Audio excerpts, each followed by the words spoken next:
പ്രിയപ്പെട്ടവരെ, സ്വാഗതം. ഒരു രാജ്യത്തിൻ്റെ ഗുണമേന്മ അവിടുത്തെ പൗരന്മാരുടെ ഗുണമേന്മയെ ആശ്രയിച്ചാണ്.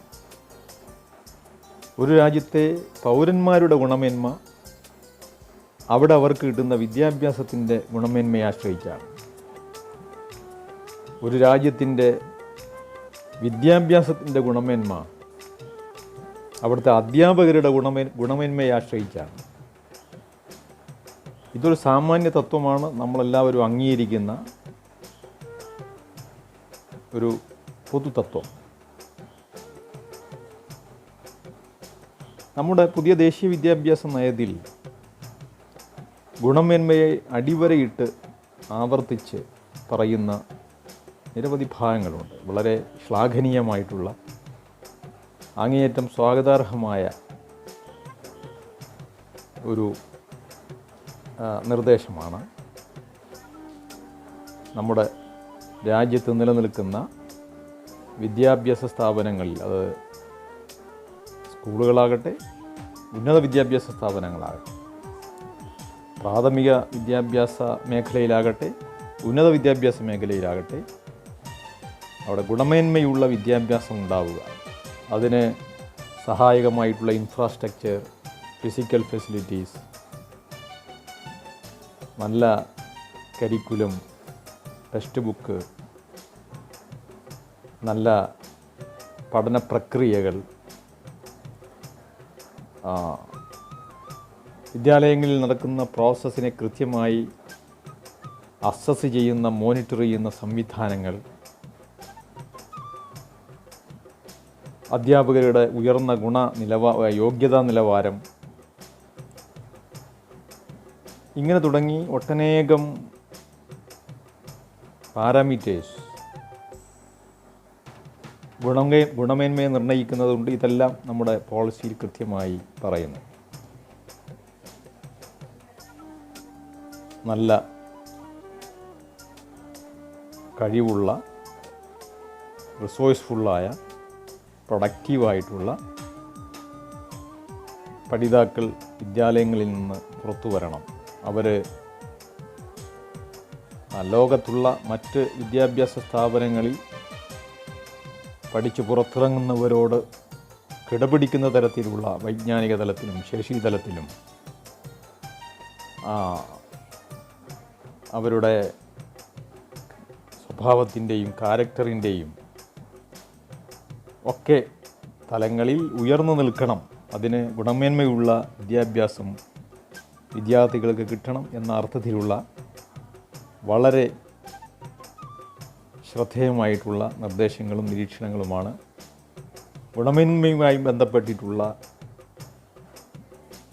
കാര്യത്തിൽ പോളിസി എടുത്തിട്ടുള്ളത്. ഗുണമേന്മ എങ്ങനെയാണ് യാഥാർത്ഥ്യമാകുന്നത്? ആമുഖത്തിൽ സൂചിപ്പിച്ചു, അധ്യാപകരുടെ ക്വാളിറ്റിയിലാണ് എഡ്യൂക്കേഷൻ്റെ ക്വാളിറ്റി കിടക്കുന്നത്. അധ്യാപകരെ ശാക്തീകരിക്കുന്നത് രണ്ടു തരം ശാക്തീകരണമാണ് അധ്യാപകർ അർഹിക്കുന്നത്, അവർക്ക് ആവശ്യമായിട്ടുള്ളത്. ഒന്ന് വൈജ്ഞാനികമായിട്ടുള്ള ശാക്തീകരണമാണ്, അക്കാദമികമായിട്ടുള്ള എംപവർമെൻ്റാണ്.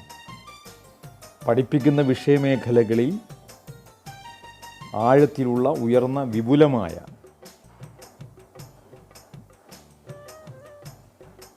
ഒരു ശാക്തീകരണം നമ്മൾ അധ്യാപകർക്ക് ആവശ്യമുണ്ട്. പ്രത്യേകിച്ച് ഇന്നത്തെ കാലഘട്ടത്തിൻ്റെ പ്രത്യേകത നമുക്കറിയാം, സ്പെഷ്യലൈസേഷൻ്റെ കാലമാണ്. സൂക്ഷ്മതലത്തിലുള്ള വിജ്ഞാനങ്ങളെ അന്വേഷിക്കുകയും തേടിപ്പിടിക്കുകയും ചെയ്യുന്ന ഒരു കാലമാണ്. അതുകൊണ്ട് അധ്യാപകരെ വൈജ്ഞാനിക തലത്തിൽ അവർ പഠിപ്പിക്കുന്ന വിഷയമേഖലകളിൽ ഉള്ളടക്കപരമായിട്ടുള്ള ശാക്തീകരണം വളരെ അനിവാര്യമായിട്ടുള്ളൊരു കാര്യമാണ്. രണ്ടാമത്, മെത്തഡോളജിയിലുള്ള, രീതിശാസ്ത്രത്തിലുള്ള അവരുടെ കഴിവ്, ഇന്നൊവേറ്റീവായിട്ടുള്ള, നവീനമായ, നൂതനമായ ബോധന രീതിശാസ്ത്രങ്ങൾ കണ്ടെത്താനും വികസിപ്പിച്ചെടുക്കാനും അത് പ്രയോഗിക്കാനും അധ്യാപകരെ ശാക്തീകരിക്കുക. ഇത് രണ്ടും സുപ്രധാനമായിട്ടുള്ള രണ്ട് ശാക്തീകരണ മേഖലകളാണ്. ഒന്ന് വിഷയ ഉള്ളടക്കത്തിലുള്ള ശാക്തീകരണം, രണ്ട് ബോധന രീതിശാസ്ത്രത്തിലുള്ള ശാക്തീകരണമാണ്. നമ്മുടെ രാജ്യത്ത് അധ്യാപക ശാക്തീകരണത്തിന് വ്യത്യസ്തമായിട്ടുള്ള സങ്കേതങ്ങൾ നമ്മൾ ഉപയോഗിച്ചുകൊണ്ടിരിക്കുന്നുണ്ട്. കേരളം പോലുള്ള സംസ്ഥാനം ഒരുപാട് മുന്നോട്ട് പോയിട്ടുള്ള ഒരു സംസ്ഥാനമാണ്. അധ്യാപകരെ പരിശീലിപ്പിക്കുന്നതിന് പ്രാഗൽഭ്യം നേടിയിട്ടുള്ള നൂറുകണക്കിന് പരിശീലകന്മാർ കേരളം വളർത്തിയെടുത്തിട്ടുണ്ട്. നമുക്ക് അഭിമാനകരമായിട്ടുള്ള ഒരു കാര്യമാണ്. എന്നെ സംബന്ധിച്ചിടത്തോളം അനുഭവത്തിൽ നിന്ന് പറയുന്ന ഒരു കാര്യമാണ്. അത് നമ്മുടെ വിദ്യാഭ്യാസ സ്ഥാപനങ്ങളെ, അവിടെ പഠിക്കുന്ന അധ്യാപകരെ, അവിടെ നടക്കുന്ന വിദ്യാഭ്യാസ പ്രക്രിയകളൊക്കെ വല്ലാതെ ഗുണമേന്മയുള്ളതാക്കി മാറ്റി തീർക്കുന്നതിൽ നിർണായകമായ പങ്കുവഹിച്ചിട്ടുണ്ട്. പക്ഷേ പോളിസി നമ്മുടെ വിദ്യാഭ്യാസ നയത്തിൽ ക്വാളിറ്റിയെക്കുറിച്ച് പറയുമ്പോഴും എങ്ങനെയാണ് ഈ അധ്യാപകരെ ശാക്തീകരിക്കുന്നതുമായി ബന്ധപ്പെട്ടിട്ടുള്ള പ്രോഗ്രാംസ് കുറച്ചുകൂടി അതിൻ്റെ വ്യക്തത വേണമെന്നാണ് എനിക്ക് തോന്നുന്നത്. ഇപ്പോൾ നമ്മുടെ രാജ്യത്ത് അധ്യാപക ശാക്തീകരണത്തിന് സംവിധാനങ്ങളുണ്ട്. ഇപ്പോൾ ജില്ല കേന്ദ്രീകരിച്ചിട്ടുള്ള ഡയറ്റുകൾ എടുക്കുക, district institute of education training പറയുന്നത്.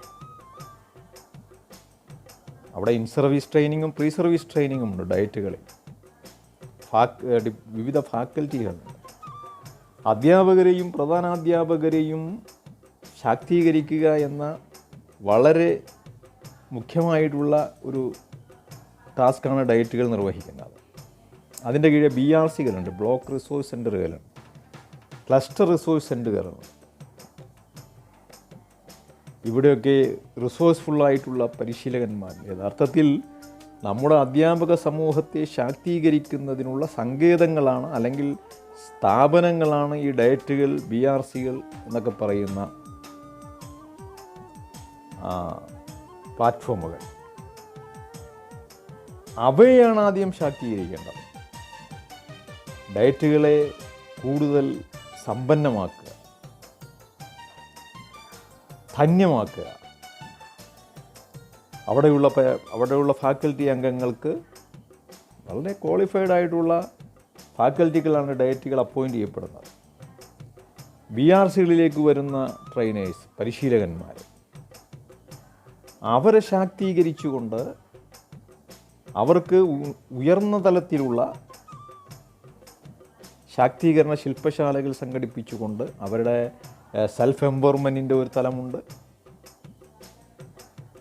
അല്ലാതെ ഒരു ഔട്ട്സൈഡ് ആയിട്ടുള്ള ട്രെയിനിങ് പ്രോഗ്രാമുകളിലൂടെ എംപവർ ചെയ്യുന്ന പ്രോഗ്രാംസ് ഉണ്ട്. എന്താണെങ്കിലും വേണ്ടില്ല, നമ്മുടെ രാജ്യത്ത് നിലവിലുള്ള ഇത്തരം സംവിധാനങ്ങളെ അധ്യാപകരെ ശാക്തീകരിക്കുന്നതിന് വേണ്ടി രൂപകൽപ്പന ചെയ്യപ്പെടുകയും സ്ഥാപിതമാവുകയും ഇപ്പോൾ പ്രവർത്തിച്ചുകൊണ്ടിരിക്കുകയും ചെയ്യുന്ന ഡയറ്റ് അടക്കമുള്ള BRC പോലുള്ള സംവിധാനങ്ങളെ കൂടുതൽ മെച്ചപ്പെടുത്തി അതിലൂടെ അധ്യാപകരെ ശാക്തീകരിക്കുന്ന ഒരു പ്രക്രിയ. പക്ഷെ പകരം നിർദ്ദേശിക്കപ്പെടുന്നത് സ്കൂളുകളെ കൂടുതൽ ശാക്തീകരിക്കുന്നതിന് വേണ്ടി, വിഭവങ്ങളെ പങ്കുവെക്കുന്നതിന് വേണ്ടി വിഭവശേഷിയുള്ള അധ്യാപകരുടെ അവരുടെ പ്രാഗൽഭ്യവും വൈദഗ്ധ്യവും പ്രയോജനപ്പെടുത്തുന്നതിന് വേണ്ടി സ്കൂൾ കോംപ്ലക്സുകളെക്കുറിച്ചാണ് പറയുന്നത്. അതുതന്നെ എത്രത്തോളം പ്രായോഗികമാണ് എന്ന് ഒക്കെ നമ്മൾ ആലോചിച്ച് നോക്കുമ്പോൾ സങ്കീർണമായിട്ടുള്ളൊരാശയമാണ്. കേൾക്കുമ്പോൾ വളരെ മനോഹരമായിട്ടുള്ള, വളരെ ഇന്നൊവേറ്റീവായിട്ടല്ല, വളരെ മുമ്പ് തന്നെ നമ്മൾ കേട്ടുകൊണ്ടിരിക്കുന്ന ഒരു കാര്യമാണ് സ്കൂൾ കോംപ്ലക്സ് എന്ന് പറയുന്നത്. എന്നാൽ അവിടുത്തെ റിസോഴ്സ് പേഴ്സൺസിന് എങ്ങനെയാണ് വരുന്നത്, അവരെ എങ്ങനെയാണ് നമുക്ക് യൂട്ടിലൈസ് ചെയ്യാൻ കഴിയുന്നത്, അങ്ങനെ യൂട്ടിലൈസ് ചെയ്തുകൊണ്ട് പ്രവർത്തിപ്പിക്കുന്നതിന് ഉതകുന്ന രീതിയിലുള്ള ഒരു സമയക്രമം നമുക്ക് എത്രത്തോളം പാലിക്കാൻ കഴിയും? തന്നെയല്ല, പ്രായോഗികമായിട്ട് എങ്ങനെയാണ് നമുക്ക് ഇവരുടെ കഴിവുകളെയും ഇവരുടെ പ്രാഗൽഭ്യത്തെയും പ്രയോജനപ്പെടുത്താൻ കഴിയുന്നത്? അതല്ല, നിലവിലുള്ള നമ്മുടെ ഡയറ്റുകൾ, BRC അടക്കമുള്ള സംവിധാനങ്ങളെ, അവിടെയുള്ള ഫാക്കൽറ്റികളെ, അവിടെയുള്ള പിന്നെ പരിശീലകരെ ഏറ്റവും ഉയർന്ന പരിശീലനം കൊടുത്ത് ശക്തിപ്പെടുത്തിക്കൊണ്ട് അവരിലൂടെയല്ല യഥാർത്ഥത്തിൽ, അതിനെക്കുറിച്ചാണല്ലോ നമ്മൾ യഥാർത്ഥത്തിൽ അങ്ങനെയുള്ള ഒരു ശാക്തീകരണ ആശയം ഈ പോളിസിയിൽ നമുക്ക് ബോധ്യപ്പെടുന്നില്ല എന്നൊരു കാര്യമാണ്. നമ്മളിപ്പോൾ പുതിയ പാറ്റേൺ നമ്മൾ നോക്കുക. 5+3+3+4 എന്ന് പറയുന്ന ആദ്യത്തെ 5 വർഷം നമ്മൾ കാലെടുത്ത് വെക്കാൻ പോകുന്ന ഒരു പുതിയ തലമാണ് പ്രീ പ്രൈമറി എന്ന് പറയുന്നത്. 3 വയസ്സുള്ള കുഞ്ഞുങ്ങൾ വളരെ ശ്രദ്ധിക്കേണ്ട ഒരു പ്രായമാണ്. കുരുന്നുകൾ ഔപചാരിക വിദ്യാഭ്യാസത്തിൻ്റെ, നിർബന്ധിത വിദ്യാഭ്യാസത്തിൻ്റെ, മുഖ്യധാരാ വിദ്യാഭ്യാസത്തിൻ്റെ ഘടനക്കകത്തേക്ക് കടന്നു വരുന്ന ഈ കുരുന്നുകൾ വീടുകളിൽ കളിച്ചുല്ലസിച്ച് ആടിപ്പാടി കൊഞ്ചി നടന്ന കുരുന്നുകൾ നമ്മുടെ ഔപചാരിക വിദ്യാഭ്യാസത്തിൻ്റെ പൊതുധാരയിലേക്ക് വരും.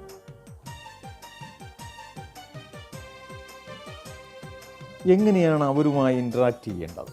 അവർക്ക് കൊടുക്കേണ്ട വിദ്യാഭ്യാസം, അവരോട് എങ്ങനെയാണ് പെരുമാറേണ്ടത്, എങ്ങനെ ഇൻറ്ററാക്ട് ചെയ്യണം, ഏത് തരത്തിലുള്ള ആക്ടിവിറ്റീസാണ് അവരുടെ പ്രായത്തിന് അനുഗുണമായിട്ടുള്ളത്? ഏറ്റവും പ്രഗത്ഭരായിട്ടുള്ള ആ പ്രായക്കാരായ കുഞ്ഞുങ്ങളെ, ആ കുരുന്നുകളെ ഏറ്റവും ശാസ്ത്രീയമായ, യുക്തിഭദ്രമായ, ശിശു സൗഹൃദപരമായ രീതിശാസ്ത്രം ഉപയോഗിച്ചുകൊണ്ട്, അതാണ് ലോകത്തുള്ള പല രാജ്യങ്ങളിലും സ്കൂൾ വിദ്യാഭ്യാസത്തിൽ മുന്നോട്ട് പോയിട്ടുള്ള രാജ്യങ്ങളെടുത്ത് നോക്കിക്കോളൂ. തികച്ചും സ്വതന്ത്രമായിട്ടുള്ള, ശിശു സൗഹൃദപരമായ, ശിശുപക്ഷത്ത് നിൽക്കുന്ന അനൗപചാരികമായിട്ടുള്ള പ്രക്രിയ. അപ്പോൾ ഏതായാലും നമ്മൾ ഔപചാരികമായിട്ടുള്ളൊരു വിദ്യാഭ്യാസ ഘടനയൊക്കെ വരുമ്പോൾ അവരെ പഠിപ്പിക്കേണ്ട അധ്യാപകരുടെ യോഗ്യത, അവരാരാണ് ട്രെയിനിങ് കൊടുക്കുന്നത്? പക്ഷേ നമ്മുടെ പോളിസി അംഗനവാടി, ബാലവാടി പോലുള്ള ഇപ്പോൾ നിലവിലുള്ള സംവിധാനങ്ങളെ പ്രയോജനപ്പെടുത്തി അവിടെയുള്ള ജീവനക്കാർക്ക് വളണ്ടിയേഴ്സിന് ഉപയോഗിച്ചുകൊണ്ടുള്ള പരിശീലനം കൊടുത്ത്, ഇത് വളരെ ഗൗരവത്തിൽ ചിന്തിക്കേണ്ട ഒരു കാര്യമാണ്. ഈ പ്രായത്തിലുള്ള കുഞ്ഞുങ്ങൾക്ക് ഏറ്റവും ശാസ്ത്രീയമായ, ശിശു സൗഹൃദപരമായിട്ടുള്ള, പോളിസി തന്നെ പറയുന്ന കളിയിൽ അധിഷ്ഠിതമായിട്ടുള്ള പ്ലേവേ രീതിശാസ്ത്രം, വളരെ യോഗ്യരായിട്ടുള്ള അധ്യാപകരാണ് അതിൽ വരേണ്ടത്. അവർക്ക് ഈ ഉത്തരവാദിത്വം ഏറ്റെടുക്കാൻ അവരെ പ്രാപ്തമാക്കുന്ന തരത്തിലുള്ള പരിശീലനം കൊടുക്കുന്നതിനുള്ള കഴിവുള്ള, വിഭവശേഷിയുള്ള പരിശീലനം, അത് വളണ്ടിയേഴ്സിനെ കൊണ്ട് ഏറ്റെടുത്ത് പൂർത്തീകരിക്കാൻ കഴിയുമെന്ന് നമുക്ക് എങ്ങനെയാണ് വിശ്വസിക്കാൻ കഴിയുന്നത്? അപ്പോൾ അതുകൊണ്ട് ഗുണമേന്മ എന്ന് പറയുന്നത് അവിടെ മുതൽ ആരംഭിക്കേണ്ടതാണ്. ഇപ്പോൾ സ്കൂൾ വിദ്യാഭ്യാസത്തിൽ വളരെ മുന്നിലെത്തിയിട്ടുള്ള രാജ്യങ്ങളിലൊക്കെ നമുക്കറിയാം, മിനിമം പോസ്റ്റ് ഗ്രാജുവേഷനൊക്കെയാണ്. അത് പ്രീ പ്രൈമറിയിലാണെങ്കിൽ പോലും. അപ്പോൾ ഞാൻ പറഞ്ഞു വരുന്നത്, വിദ്യാഭ്യാസത്തിൻ്റെ ഗുണമേന്മ കിടക്കുന്നത് അധ്യാപകരുടെ ശാക്തീകരണത്തിലാണ്. അധ്യാപകരെ ശാക്തീകരിക്കുന്നത് നിലവിലുള്ള സംവിധാനങ്ങളെ, ആ സംവിധാനത്തിനകത്ത് പ്രവർത്തിക്കുന്ന ഫാക്കൽറ്റികളെ, പരിശീലകരെ, അവർക്ക് കാലോചിതമായ, സമകാലികമായ, പുരോഗമനാത്മകമായ, നൂതനമായിട്ടുള്ള ശാക്തീകരണം ശില്പശാലകൾ സംഘടിപ്പിച്ച്, അത് ഉള്ളടക്ക തലത്തിൽ, രീതിശാസ്ത്ര തലത്തിൽ, അത് പ്രീ പ്രൈമറിയിൽ കുട്ടികളെ ഡീൽ ചെയ്യുന്ന അധ്യാപകർക്കടക്കം, അത് വളണ്ടിയേഴ്സിനെ കൊണ്ട് സാക്ഷാത്കരിക്കാൻ കഴിയുമോ എന്ന് നമ്മൾ ഗൗരവത്തിൽ ആലോചിക്കേണ്ടിയിട്ടുള്ള ഒരു കാര്യമാണ്. അപ്പോൾ അതുകൊണ്ട് നിലവിലുള്ള സംവിധാനം കൃത്യമായിട്ടുള്ള ഒരു പ്രോഗ്രാംസാണ് നമുക്ക് ആവശ്യമായിട്ടുള്ളത്. അല്ലെങ്കിൽ നമ്മൾ ആഗ്രഹിക്കുന്നത് പോലുള്ള ഗുണമേന്മ, ക്വാളിറ്റി നമുക്ക് തീർച്ചയായിട്ടും സാക്ഷാത്കരിക്കാൻ പ്രയാസമായിരിക്കും. ഏതായാലും ഗുണമേന്മയുടെ കാര്യത്തിൽ നമുക്ക് കോംപ്രമൈസ് ഇല്ല. നമ്മുടെ കുട്ടികൾക്ക് ഗുണമേന്മയുള്ള എഡ്യൂക്കേഷൻ കിട്ടണം. അത് എവിടെ നിന്നാണോ വിദ്യാഭ്യാസം തുടങ്ങുന്നത് അവിടെ മുതൽ അവർക്ക് കിട്ടണം. അതിൻ്റെ അഭാവത്തിൽ വിദ്യാഭ്യാസം അവകാശമായി പ്രഖ്യാപിക്കപ്പെട്ടിട്ടുള്ള ഒരു രാജ്യത്ത് അല്ലേ, വിദ്യാഭ്യാസം അവകാശമാണ്. കുട്ടിയുടെ എന്തെങ്കിലും വിദ്യാഭ്യാസമല്ല. അത് റൈറ്റ് ടു എഡ്യൂക്കേഷൻ ആക്ടിൽ കൃത്യമായിട്ട് പറഞ്ഞിട്ടുണ്ട്. എന്തെങ്കിലും എഡ്യൂക്കേഷൻ അല്ല കുട്ടിയുടെ, ക്വാളിറ്റിയുള്ള എഡ്യൂക്കേഷനാണ്. ക്വാളിറ്റിയുള്ള വിദ്യാഭ്യാസം കിട്ടുന്നതിന് അധ്യാപകർ ശാക്തീകരിക്കപ്പെടാം. അതിന് നിലവിലുള്ള സംവിധാനങ്ങളിൽ കൃത്യമായ ദിശാബോധം കൊടുത്തുകൊണ്ട് ആ സ്ഥാപനങ്ങളെ കൂടുതൽ സമ്പന്നമാക്കിക്കൊണ്ട് ധന്യമാക്കിക്കൊണ്ട് മാത്രമേ അത് സാക്ഷാത്കരിക്കാൻ കഴിയൂ എന്ന് നമ്മൾ തിരിച്ചറിയണം. എല്ലാവർക്കും നന്ദി, അഭിവാദ്യങ്ങൾ.